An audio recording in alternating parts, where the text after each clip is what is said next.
Nosso estudo de hoje está na carta aos Colossenses, capítulo 4, versículo 16. E quando essa epístola tiver sido lida entre vós, fazei que também o seja na igreja dos Laodicenses, e a que veio da Laodiceia, lede-se a vós também. E Emmanuel comenta na lição 143 do livro Vinha de Luz, Cartas Espirituais. O correio do céu nunca se interrompeu, desde que a inteligência humana se colocou em condições de receber a vibração dos planos mais altos, não cessou o Pai de enviar-lhes apelos através de todos os recursos. Em razão disso, a inspiração edificante nunca faltou às criaturas. E na atualidade, com a mesma intensificação do intercâmbio entre os círculos visíveis e invisíveis, à face do espiritismo evangélico, que restaura no mundo o cristianismo na sua pureza essencial, as cartas espirituais são mais diretas, mais tangíveis.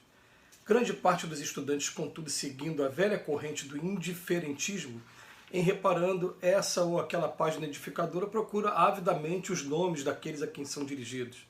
Se há conselhos sábios, devem ser para os outros. Se surgem advertências amigas ou severos apelos, deve ser igualmente para os outros.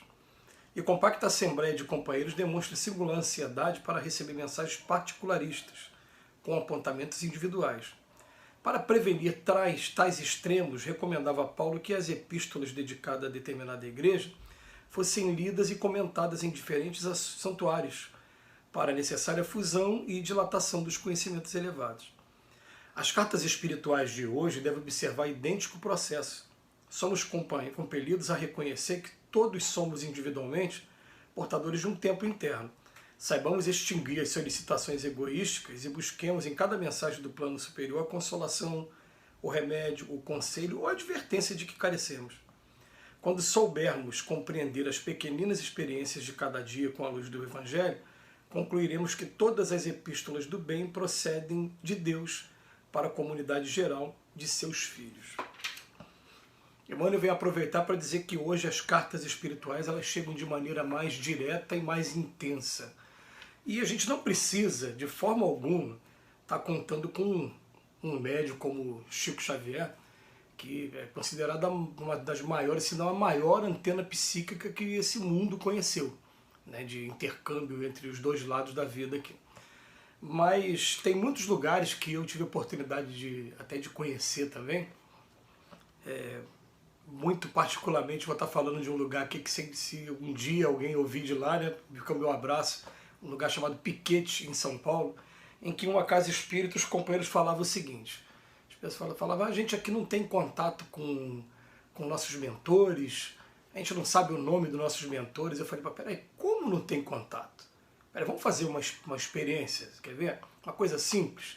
Então eles, como administradores da casa, dirigentes da casa, a gente combinou de a gente sentar numa mesa todo mundo, né? Primeiro a gente fez uma leitura de uma página que, por coincidência, não foi uma página desse livro, e logo em seguida a gente fez uma oração e fez uma seguinte proposta: vamos ficar de 5 a 10 minutos aqui, todo mundo em silêncio, sem falar nada, só buscando de alguma maneira orientações que venham até as nossas mentes.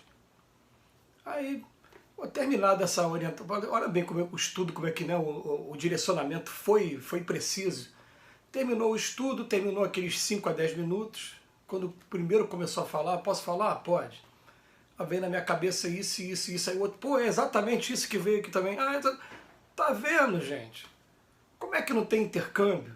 Vocês acham que as cartas de Paulo, a grande maioria desses livros, né, se não a sua totalidade, foram escritos, eu falo a grande maioria, não falo quase a totalidade, porque a gente sabe que tem muita coisa que vem da mão do homem mesmo.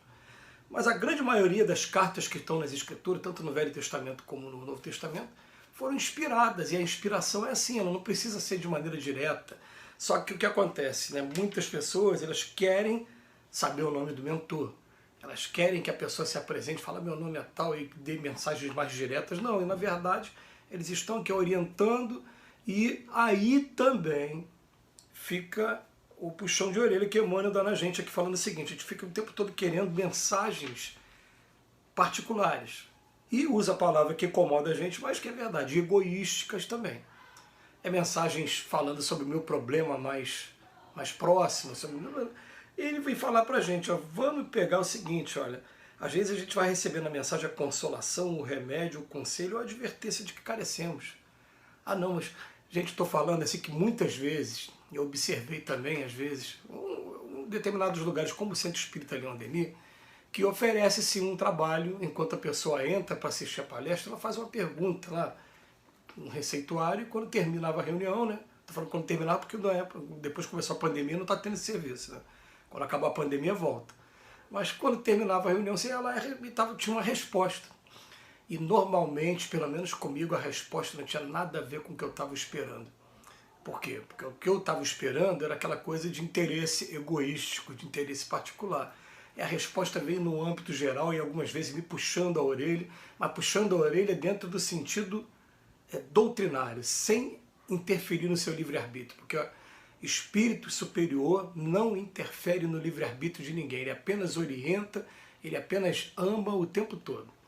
Então essa coisa de repente vir uma mensagem te aconselhando a tomar um determinado caminho ou não, te ordenando para fazer isso, aquilo, ameaçando qualquer coisa, mesmo que alguém diga para vocês que está vindo do Espírito Santo, vamos lembrar da epístola de João, quando João fala assim, meus filhos, provai todos os espíritos para saber se eles realmente são de Deus, se eles realmente vêm de Deus. A gente não tem que ficar acreditando em qualquer pessoa que se diga, se intitule profeta, porque a gente lembra que Jesus falou que existem vários falsos profetas, inclusive existem muitos deles na erraticidade, lá no mundo espiritual.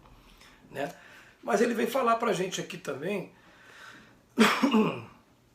se há conselhos sábios, deve ser para os outros. A gente recebe as mensagens e muitas das vezes a gente não consegue entender, a mensagem está sendo para mim, eu estou achando que está sendo para os outros. É igual aquela coisa que acontece também, a gente chegar numa casa espírita ou numa igreja, seja lá o templo religioso, aí você começa a ouvir aquela mensagem e falar assim, poxa, fulano que deveria estar aqui. Gente, mas de forma alguma, quem tinha que estar aqui é você. É você que está ouvindo, não fulano.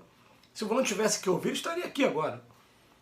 Né? A gente é que tem que aprender esses valores, trazer esses valores para a gente, né? E praticar e começar a respeitar as pessoas do jeito que são, né? Ele vem falar aqui pra gente, ó, se há conselhos sábios, deve ser para os outros. Se surgem advertências amigas ou severas a apelo, deve ser para os outros. E compacta assembleia de companheiros demonstra singular ansiedade para receber mensagens particularistas. Eu queria tanto saber para onde foi a minha mãe, depois que ela... Gente, minha mãe foi para o plano espiritual. A gente, como espírita, hoje a gente entende o seguinte, né? Ou a pessoa está encarnada ou está desencarnada. Minha mãe está desencarnada. Né? Uma coisa já é consoladora para a gente, né? Não morreu, não existe morte. Né? Agora, se ela vai poder se comunicar comigo ou não, é outra história, e quem autoriza isso é Deus. Ponto. Isso aí, quem vier dizer para a gente, é proibido, está querendo ser mais do que Deus. Deus pode tudo, Jesus pode tudo. Não tem que ficar, a autoridade de Jesus é a autoridade de Jesus, acabou. A gente tem que acabar de parar com essa mania de querer, né, achar que manda mais do que Jesus ou que sabe mais do que Jesus. Mas que, de fato, o intercâmbio, ele, nos últimos tempos, como ele vem dizendo aqui pra gente, né, de um tempo para cá, na atualidade, com a intensificação do intercâmbio, isso é inegável. O intercâmbio ficou muito mais fácil em todos os núcleos religiosos que fazem trabalhos com seriedade. Todos os núcleos religiosos. E a gente vai falar aqui, né, com todo respeito, né? Eu conheço pessoas que, por exemplo, né, falam, nós fizemos uma reunião no nosso templo religioso e o Espírito Santo passou essa informação para a gente. Eles estão corretos. Eles fizeram a reunião, buscaram, e o Espírito Santo, que para a gente simboliza todos os Espíritos do Senhor, realmente o envolveram e trouxeram a orientação. E se a gente começar a buscar, se a gente começar a dedicar o nosso tempo também, nosso sentimento para eles, a gente começa a ter também orientações, começa a ter também mensagens, né, desse intercâmbio, que esse intercâmbio a gente só está cumprindo o que estava lá no Velho Testamento, que é chegar um dia que todos os filhos iam profetizar, iam ter sonhos, né? Por que ele está querendo dizer que o intercâmbio com o plano espiritual seria mais fácil? É o que está acontecendo nos dias de hoje. Cabe a gente aprender a aproveitar esses momentos, não de maneira egoística particular, mas de maneira para um bem geral. Que Jesus nos abençoe hoje e sempre.